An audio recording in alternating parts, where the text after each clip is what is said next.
Join hands with Scotty G at RGS Exteriors today from noon to 3, 4235 Farm Road in West Jordan. A night full of basketball. Man, we had the Jazz playing at 6 last night, the Utes at 7, the Aggies at 8, the Cougars at 9. BYU is going to be back in action. Jay Drew is going to join us here momentarily. Saturday at 6 o'clock, head-to-head with the Niners-Seahawks playoff game. And we'll have the Mammoth and Jazz at 3 o'clock Saturday afternoon. So gear up. Big games on the horizon. And for BYU, the question is, on the road, PK, can they get off to a better start? Can they get rolling early? There have been a lot of slow starts, and now they're playing a really good team on the road. And that stuff tends to matter, A, in college basketball, and B, when you get to the conference play. They do. Let's bring in Jay Drew, BYU beat writer for the Deseret News. Jay, good morning. Good morning, guys. Man, it wasn't a big Monday game, but that was pretty late, Jay. It was. That's what it reminded me of, those old 10 p.m. Monday starts when Rick Majerus coached the Utes and used to complain about them a lot. But, yeah, I didn't get out of there till late. But these Big 12 games, man, they're grinders. They're almost always competitive and tough.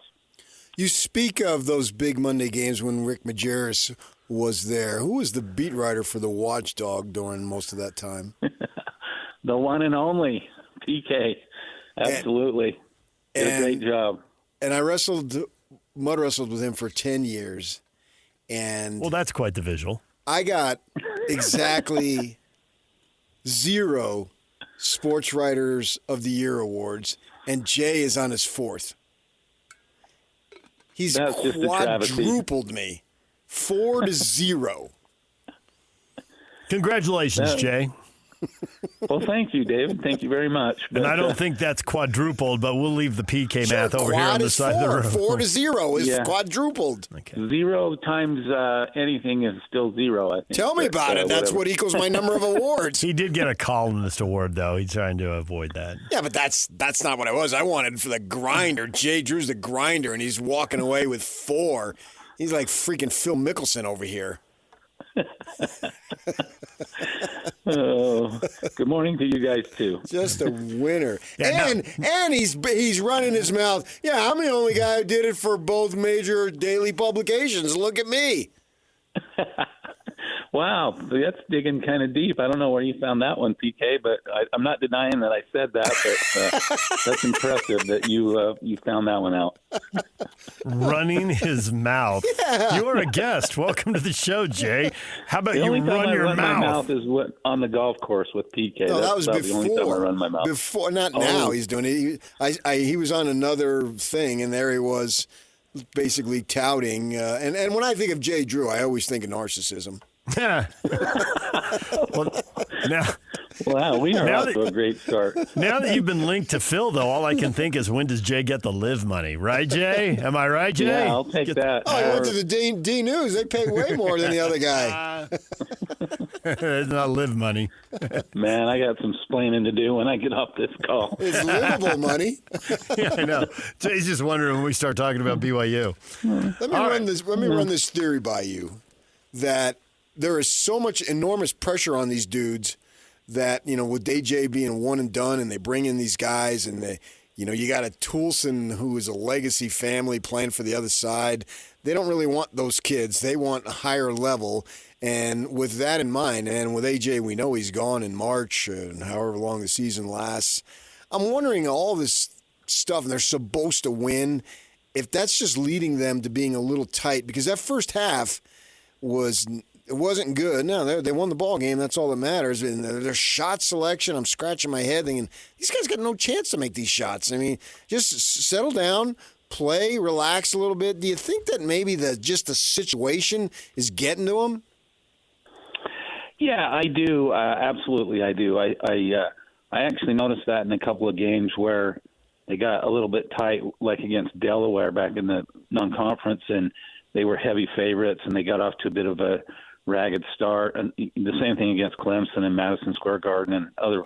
Yeah, I think there is something to that they start pressing a little bit. Now, I'll say this for AJ. Last night was the first time, and I haven't seen every single game, but last night was the first time where it felt like he was forcing it a little bit, where he was taking shots out of his comfort zone, that his shot selection left a little to be desired.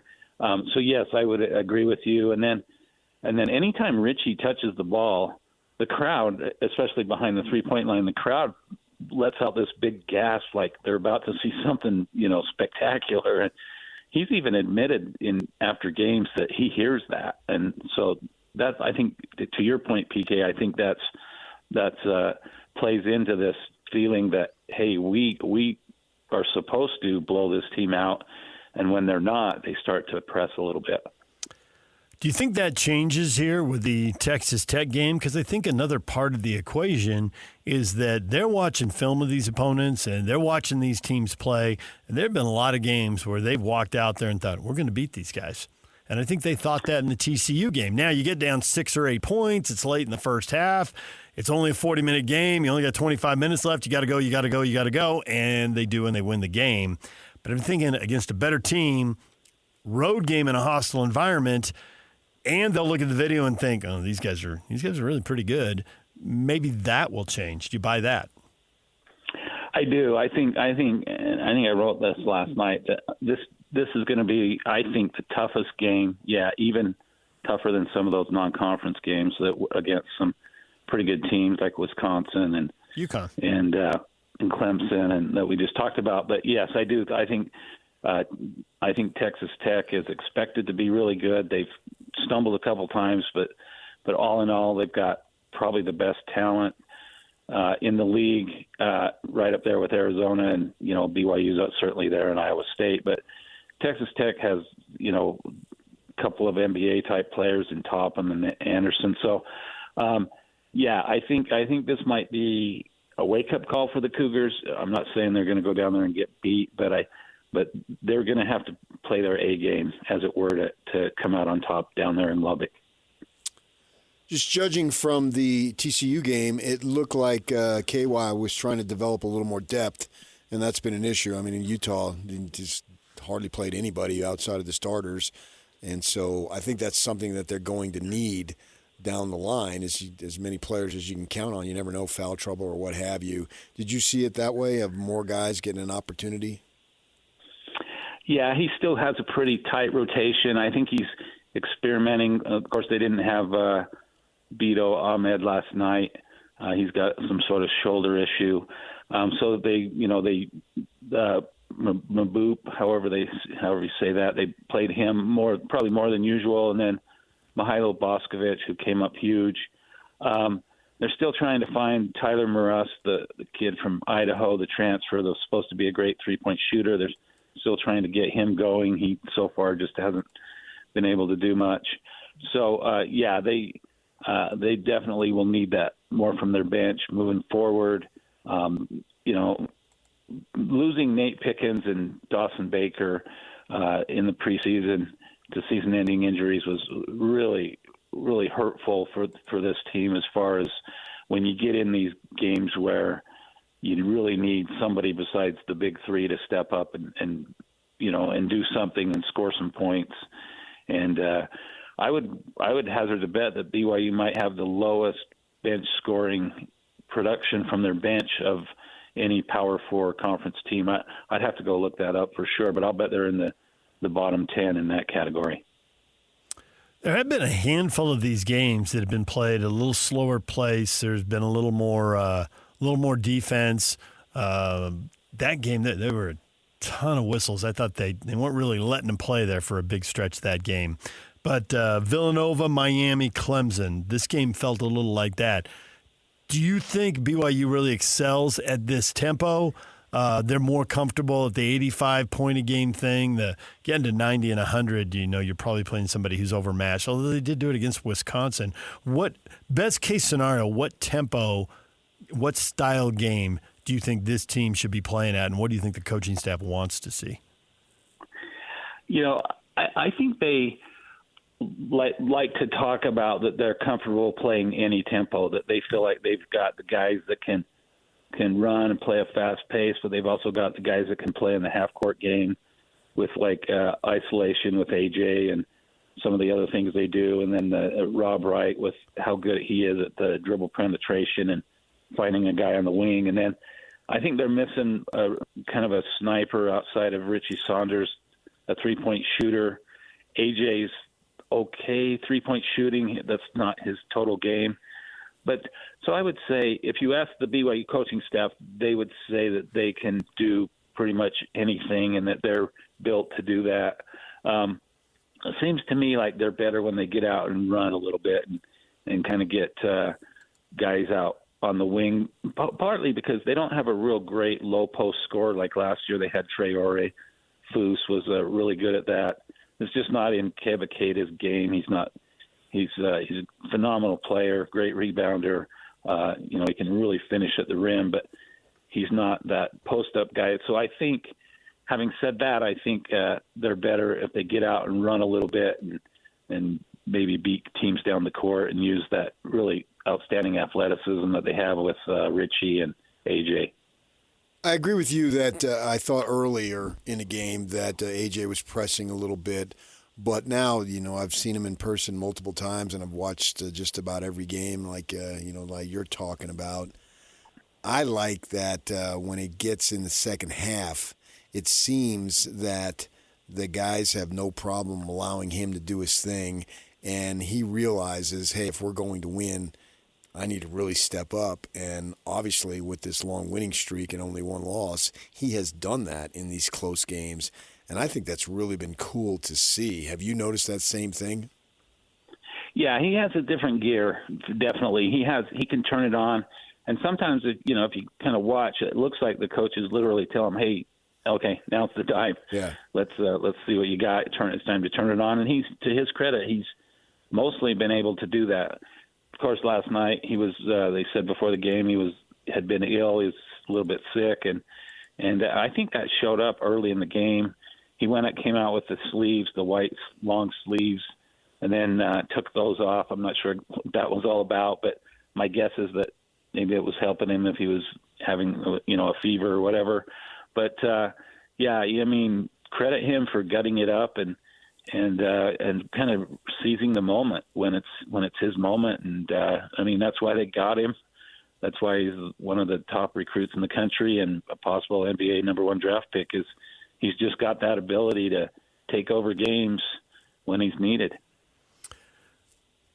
If you were trying to defend him, and I'm curious what Texas Tech is going to try to do with him, I mean, he really put on a clinic in the mid-range, getting just inside the free throw line, drawing the contact, three-point plays, making the vast majority of those shots, even though there was a lot of contact. Would you try to keep him out on the perimeter? I mean, he's not a bad three-point shooter, but you don't want him anywhere near the rim. And, man, what he just did against TCU, it seems like maybe having him shoot the three is the best thing. Yeah, I think that's probably the best way to play him. I thought Utah had a pretty good game plan on him. They basically doubled him even up top. I thought TCU last night was really good at defending the pick and roll for large portions of the game. But yeah, until AJ has one of those games where he drains 5 or 6 3-pointers, which we really haven't seen yet. There might have been 1 or 2, but we're like we've seen Richie Saunders go off and do that quite often. Until AJ does that, if I were an opposing team, I would certainly maybe give him more of that and take away anything inside the paint or anything even inside the arc, really. What has the football team done to address its needs through the portal and recruiting, and what do they need some more of?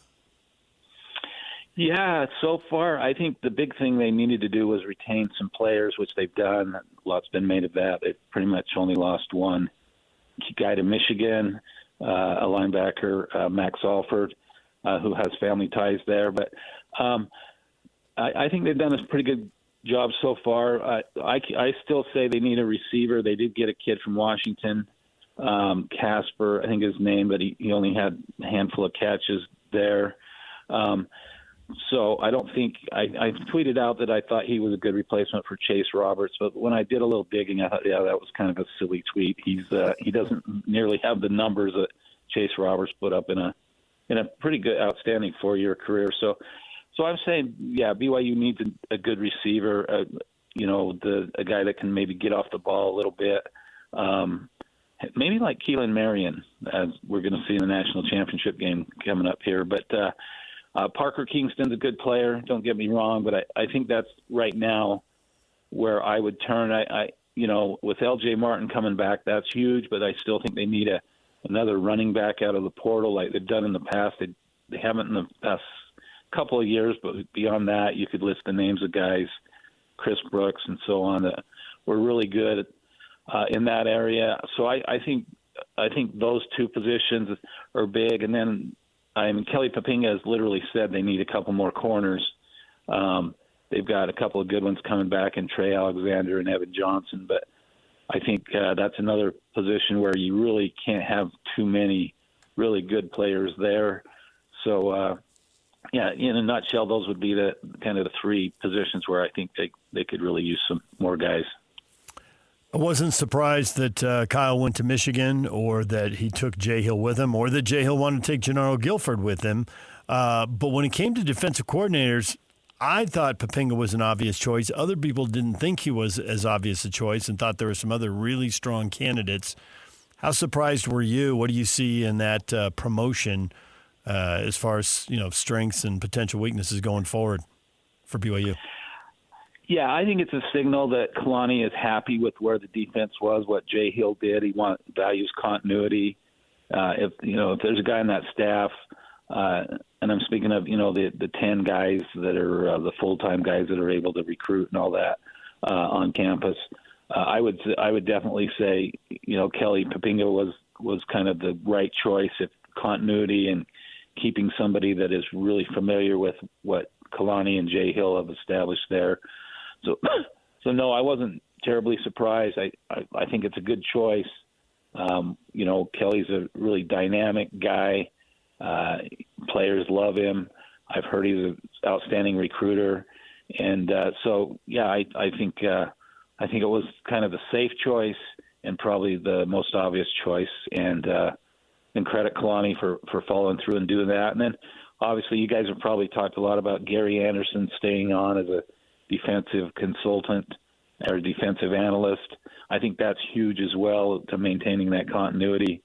And Gary does a lot kind of behind the scenes with Kalani and some of the other, almost like coaching the coaches in a way.